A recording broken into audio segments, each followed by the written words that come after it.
Halo, pada kesempatan kali ini saya akan mencoba membuat video tutorial eh, mengenai dasar-dasar framework PHP Symfony.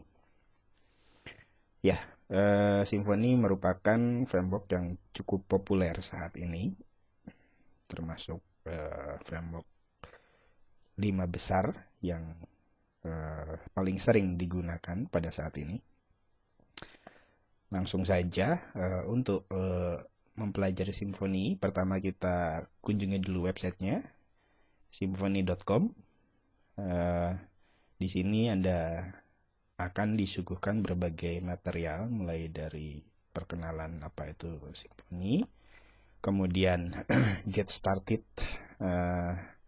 langkah-langkah yang harus dilakukan, ada juga documentation, community service, berita-berita, dan tombol download ya untuk mendownload Symfony framework. Nah, mungkin sekilas saja saya coba menjelaskan apa itu Symfony. Ya, kita klik saja tombol ini. Ya, Symfony ya seperti bisa kita lihat di penjelasan web ini, yaitu framework pengembangan website berbasis PHP ya. Nah, kenapa kita harus pakai Symfony? Ya nggak harus sebetulnya, tapi ya ada beberapa faktor keunggulan dari Symfony yang saya rasa cukup bermanfaat ya untuk memudahkan, mempercepat proses kerja Anda. Ya, di sini bisa kita lihat dijelaskan bahwa Symfony memang bukan satu-satunya framework, tapi ya pada basicnya Symfony lebih fokus kepada task atau tugas-tugas yang harus Anda kerjakan daripada teknologi.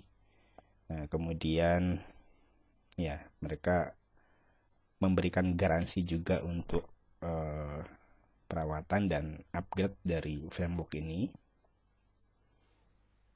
Ya, dan ya pada intinya framework ini sebetulnya memang tidak digunakan juga tidak apa-apa. Karena memang hanya tools ya. Kemudian dengan framework ini tapi ya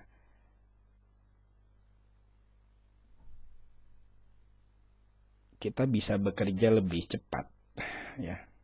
Karena dalam framework itu terdapat berbagai komponen ya atau modul orang menyebutnya yang sudah ready, kita tinggal pakai. Jadi sangat memudahkan sekali. Ya. Dalam seri tutorial kali ini sebetulnya saya akan bikin 2 seri. Pada seri pertama ini kita akan mempelajari pengetahuan dasar dari Symfony ya, seperti kita lihat pada teks yang saya buat ini. Ada 8 video tutorial rencananya yang akan kita buat, yaitu mengenai instalasi dan konfigurasi. Ini saya pecah menjadi 2. Yang pertama dari source zip ya, kemudian juga instalasi dan konfigurasi menggunakan Composer. Kemudian setelah itu kita akan belajar membuat halaman menggunakan bundle dari Symfony. Kemudian ya ini selingan saja, kita meringkas URL dengan cara mengatur virtual host demikian rupa agar front controller yang ditampilkan dari Symfony terlihat lebih cantik lah ya, dan tidak begitu memusingkan kita saat development aplikasi. Nah, kemudian juga di sini akan dijelaskan nanti pada video kelima konsep control routing view ya. Konsep terpenting dari Symfony adalah 3 poin ini, yaitu controller, routing, dan view. Kemudian kita juga akan mencoba mengenal inheritance atau apa ya inheritance itu, semacam turunan ya dari sistem view dari Symfony, yaitu Twig ya. Kelebihan dari Symfony adalah dia dalam satu aplikasi dia bisa memiliki beberapa turunan tampilan ya. Kemudian pada video ke-7 kita akan mencoba untuk mengganti tampilan standar Symfony yang tidak begitu menarik dengan template-template yang gratisan mungkin juga ada, yang berbayar juga ada, tapi yang jelas lebih menarik ya dan profesional ya. Jadi kita akan lihat begitu mudahnya ya menggunakan mengintegrasikan template-template dari luar ke dalam Symfony. Kemudian pada video ke-8 kita akan mengenal doktrin ya, dan kita akan mencoba membuat database, kemudian aplikasi CRUD dan form sederhana menggunakan doktrin, salah satu komponen yang sangat penting ya di Symfony ya, sangat memudahkan. Untuk seri kedua tidak akan saya bahas banyak pada sesi kali ini ya. Intinya pada seri pertama kita mengenal dasar-dasar dari Symfony. Setelah mengenal dasarnya baru kita akan coba untuk membuat step by step ya aplikasi website profesional ya dari awal sampai akhir. Kurang lebih saya akan coba meringkasnya dalam 5 video ya. Ya, mulai dari instalasi dan konfigurasi ya diulang sedikit ya, kemudian halaman yang dibutuhkan, kemudian membuat halaman-halaman dinamis ya, yang di atasnya preferensinya lebih ke statis page ya. Kemudian kita akan mencoba mengganti template yang digunakan website dengan tema yang lebih menarik, dan terakhir kita coba mengupload ya hasil pekerjaan kita ke server dan melihatnya online di internet. Ya, mungkin itu materi yang akan disajikan dalam keseluruhan dari tutorial Symfony ini. Nah, sekarang untuk mengerjakan itu semua kita butuh apa saja sih?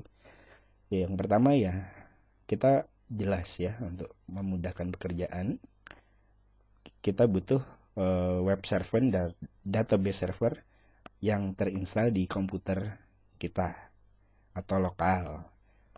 Berhubung internet di Indonesia belum begitu kencang ya, jadi kita coba untuk memudahkan, mempercepat proses kerja kita install server di web server dan database server di komputer lokal kita. Untuk software yang bisa kita gunakan yang cukup mudah yaitu XAMPP ya. Kemudian untuk mengerjakan codingnya sebetulnya pakai Notepad juga bisa, tapi ya lumayan ribet ya. Ada beberapa software yang disebut IDE atau Integrated Development Environment yang bisa memudahkan pekerjaan kita dalam membuat coding aplikasi berbasis web. Nah, yang umum saya pakai ada 2, yaitu Sublime Text 2 dan Notepad++.